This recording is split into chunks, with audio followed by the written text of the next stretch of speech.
नमस्कार दोस्तों, आपका स्वागत है मेरे भक्ति चैनल में। और आज की कहानी हम शुरू करते हैं। तो कहानी है एक कंजूस बुढ़िया की। तो चलिए शुरू करें। एक गांव में एक बुढ़िया रहती थी। वह बेहद कंजूस थी। इतनी कंजूस थी कि किसी को एक अन्न का दाना भी दान नहीं करती थी। लेकिन शिव भक्त इतनी थी कि सुबह शाम उनकी पूजा करती थी और हर समय ओम नमः शिवाय का जाप करती रहती थी। गांव वाले भी कहते थे कि हे बुढ़िया माँ, सिर्फ पूजा पाठ करने से कुछ नहीं होता। इतने धन संपत्ति का तुम क्या करोगी? थोड़ा बहुत दान पुण्य भी करना चाहिए। भूखों को खाना खिलाना चाहिए। ये दान पुण्य ही काम आता है। तो बुढ़िया माँ कहती कि दान पुण्य की जरूरत होगी तुमको। मैं तो सच्ची शिव भक्त हूँ। मेरे लिए तो शिव के द्वार खुले हुए हैं। तो गांव वाले कहते कि नहीं, पूजा पाठ तो करना जरूरी होता है, परंतु दान पुण्य भी साथ में करते रहना चाहिए, वरना सीधे नरक ही प्राप्ति होती है। तो बुढ़िया कहती कि मुझे इस सब की जरूरत नहीं है। मुझे किसी को भी कुछ दान में देने की जरूरत नहीं है। उसके द्वार पर कोई भी आता, संत, महात्मा या भूखा भिखारी कोई भी आता, वह उसको कुछ नहीं देती थी। साफ कहती थी कि क्या तुम्हें मेरा ही घर मिलता है दान मांगने को? चलो जाओ यहाँ से, मेरे पास कुछ नहीं है। कहने का मतलब ये हुआ कि किसी के तो अच्छाई के चर्चे होते हैं और बुढ़िया माँ के कंजूसी के इतने चर्चे थे। पूरे गांव में वो उसकी कंजूसी के चर्चे थे। और तो और गांव में तो क्या, ऊपर शिवलोक तक उसके चर्चे थे उसकी कंजूसी के। क्योंकि शिव की वो परम भक्त थी। तो शिव को हुआ कि चलो ये इतनी कंजूस है, तो चलिए देखते हैं, मैं जाकर के देखता हूँ, हो सकता है वो थोड़ी सुधर जाए और कुछ दान पुण्य करने लगे। तो शिव जी ने सोचा और बस चल दिए वो एक ब्राह्मण का रूप रख करके और पहुंच गए उसके दरवाजे पर। आवाज लगाते हैं, भिक्षाम देही भिक्षाम देही। बुढ़िया माँ ने दरवाजा खोला तो भोलेनाथ कहते हैं कि देवी भिक्षा दे दो। तो वो कहती है कि नहीं बाबा, अभी कुछ नहीं बना, जाओ बाद में आना। अब शिव जी सुन करके चले जाते हैं कि कोई बात नहीं, थोड़ी देर बाद आ जाऊंगा। थोड़ी देर बाद पूरे गांव का इधर उधर चक्कर मार के आ जाते हैं। थोड़ी देर बाद फिर आ जाते हैं, कहते हैं भिक्षाम देही भिक्षाम देही। तो बुढ़िया माँ फिर कहती है तुम फिर आ गए? अरे बाबा, अभी तो मेरा सारा काम पड़ा है, अभी कुछ नहीं है देने को, अभी तुम जाओ, तुम बाद में आना। भोलेनाथ फिर चले जाते हैं कि चलो कोई बात नहीं, अभी नहीं दिया, हो सकता है अगली बार फिर देगी। वो शाम को फिर आ जाते हैं तो कहते हैं फिर भिक्षाम देही। और फिर बुढ़िया वो आती है, कहती है कि तुम फिर आ गए, अब तो सारा खाना खत्म भी हो गया, अब कहाँ है खाना? अब मैं तुम्हें क्या दूंगी? जाओ बाबा, बाद में आना, जाओ। अब वो फिर चले जाते हैं। अब रात हो जाती है, कोई बात नहीं। अब रात में दूसरे दिन जब फिर सोचते हैं कि चलो मैं आज जा कर के देखता हूँ, कल नहीं दिया तो आज जाके देखता हूँ। भोलेनाथ फिर दरवाजे पे पहुँचते हैं और आवाज़ लगाते हैं भिक्षाम देही। और बुढ़िया आती है बाहर और गुस्से में एकदम चिल्लाती है, कहती है क्या बाबा, तुम्हें और कोई घर नहीं दिखाई देता?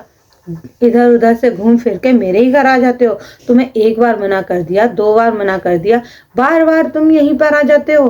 कोई और घर नहीं है क्या तुम्हारे लिए? चलो जाओ यहाँ से, मेरे पास कुछ नहीं है तुम्हें देने को। भोलेनाथ समझ गए ये तो भाई पक्की बड़ी कंजूस है, ये कुछ नहीं देगी। वो भोलेनाथ वापस चले जाते हैं। धीरे धीरे करके दिन गुजरते हैं, पर उसका कंजूसपन बिल्कुल नहीं जाता और वह एक दाना भी किसी को दान में नहीं देती। धीरे धीरे वक्त गुजरता गया और एक दिन वो समय भी आया जब यमदूत उसे लेने आ गए। रात को वह सोई हुई थी तो अचानक यमदूत उसके सामने खड़े। तो कहते हैं कि तुम लोग कौन हो? तो यमदूत कहते हैं कि चल बुढ़िया, तेरा समय पूरा हो गया, हम तुझे लेने आए हैं। तो वो कहती तुम क्या यम के दूत हो? कि हाँ, कि हम यमदूत हैं। कि नहीं, मैं तुम्हारे साथ नहीं जाऊंगी, मैं तो शिव की भक्त हूँ, मेरे को तो शिव द्वार ही जाना है, मैं तो शिवलोक ही जाऊंगी, मैं तुम्हारे साथ नहीं जाऊंगी। तो वो यमदूत कहते हैं कि क्यों शिवलोक तू क्यों जाएगी, तूने कौन सा ऐसा महान काम किया है जो तुझे शिव के द्वार लेके जाएंगे हम। कि नहीं नहीं, मैंने तो बहुत शिव की पूजा की है, मैंने सच्चे मन से उनकी आराधना की है, मैं तो शिवलोक ही जाऊंगी। तब यमदूत कहते हैं कि सिर्फ नाम जपने से थोड़ा ना तू शिवलोक चली जाएगी। शिवलोक जाने के लिए या स्वर्ग में जाने के लिए अच्छे काम करने पड़ते हैं, भूखों को खाना खिलाना पड़ता है, प्यासे को पानी पिलाना पड़ता है, और तो और दान पुण्य करना पड़ता है। तूने ऐसा कौन सा महान काम किया है। तो बुढ़िया कहती है, मैंने इतना शिव का नाम जपा है, मैं नरक नहीं जा सकती। तब यमदूत कहते हैं कि तूने किसी भूखे को एक रोटी तक नहीं खिलाई और तू शिवलोक जाने की बात करती है, तू तो सिर दे नरक ही जाएगी। तो बुढ़िया बेचारी रोती हुई कहती है कि अच्छा ठीक है, कोई बात नहीं, मैंने जब इतना शिव का नाम जपा है तो कृपया करके मुझे एक बार शिव के दर्शन तो करवा दो, मुझे एक बार शिव से मिलवा दो। तो वो कहते हैं कि चल ठीक है, तूने इतनी शिव की भक्ति की है तो चल एक बार तुझे शिवलोक लेके चलते हैं। अब यमदूत उस बुढ़िया को शिव जी के पास ले जाते हैं और शिव जी के सामने वह खड़ी हो जाती है। अब शिव जी को सामने देखकर वह रोने लगती है, फूट फूट कर रोने लगती है, उनके चरणों में गिर जाती है और शिव जी से पूछने लगती है कि हे शिव जी, हे भोलेनाथ, हे भोले भंडारी, क्या मैं नरक में जाऊंगी। तो शिव जी कहते हैं कि हाँ बुढ़िया माँ, तुम्हें नरक ही जाना पड़ेगा। तो वह कहती है कि मैंने तो आपका इतना नाम जपा है, मैं नरक में कैसे जा सकती हूँ। मैंने तो आपका सच्चे दिल से नाम लिया है, इतनी पूजा याचना की है, आपकी भक्ति करी है, फिर मैं क्यों नरक में जाऊं। तो भोलेनाथ कहते हैं कि तुमने सिर्फ भक्ति की है, पूजा पाठ की है, पर धर्म का आचरण तो कुछ नहीं किया। तुम्हें किसी पर दया नहीं आती थी, किसी भूखे को तुमने खाना नहीं खिलाया, कुछ भी दान नहीं किया, तुमने किसी को एक रोटी नहीं खिलाई, किसी को पानी नहीं पिलाया। भोलेनाथ कहते हैं कि बुढ़िया, तू इतनी कंजूस थी कि तेरे द्वार पर कोई भी आता था तू उसे कुछ नहीं देती थी, तेरा दिल बिल्कुल नहीं पसीजता था। औरों को तो छोड़, मैं खुद तेरे दर पे 4 बार आकर के वापस गया, तूने मुझे भी कुछ नहीं दिया। अब तू ही बता, मैं तुझे कैसे शिवलोक में रख सकता हूँ। तूने कुछ भी दान नहीं किया, तेरे पास सब कुछ था, तेरे आगे पीछे रोने वाला भी कोई नहीं था, फिर भी तुझसे ये नहीं हुआ तू किसी को कुछ दान पुण्य में देती। अब वह बुढ़िया भोलेनाथ के आगे फूट फूट कर रोने लगी।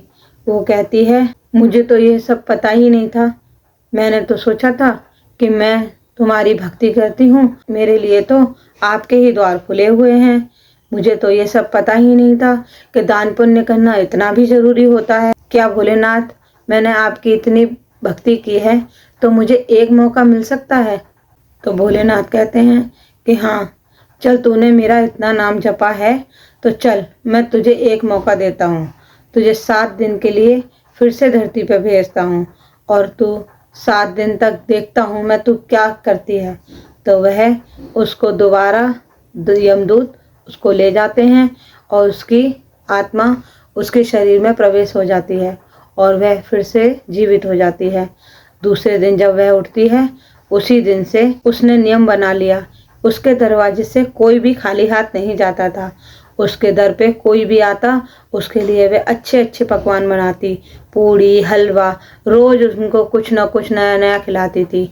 कोई नहीं आता था तो घर से अच्छे अच्छे पकवान बना करके मंदिर ले जाती थी और रास्ते में जितने भी मिलते थे सबको अच्छा खाना खिलाती थी। 7 दिन तक उसने भरपूर दान पुण्य किया, हर किसी को सब कुछ दान किया, अपने घर की सारे बर्तन, कपड़े, यहाँ तक कि घर के जो चारपाई वगैरह, तकिया, सब कुछ उसने दान कर दिया।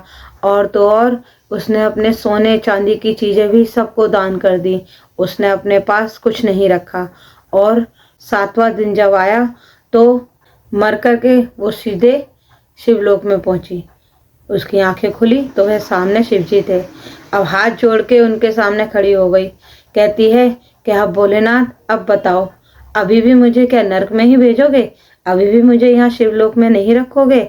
मैं तो अब अपने पैरों की चप्पल तक दान कर आई हूँ, अब बताओ अब क्या करोगे आप। तो भोलेनाथ कहते हैं कि हाँ, तूने पूरा जीवन इतना अच्छा काम नहीं किया जो तूने ये 1 हफ्ता अच्छा दान पुण्य किया है। मैं तुझसे खुश हुआ। अब आज से तू मेरे शिवलोक में ही वास करेगी, तू यहीं रहेगी।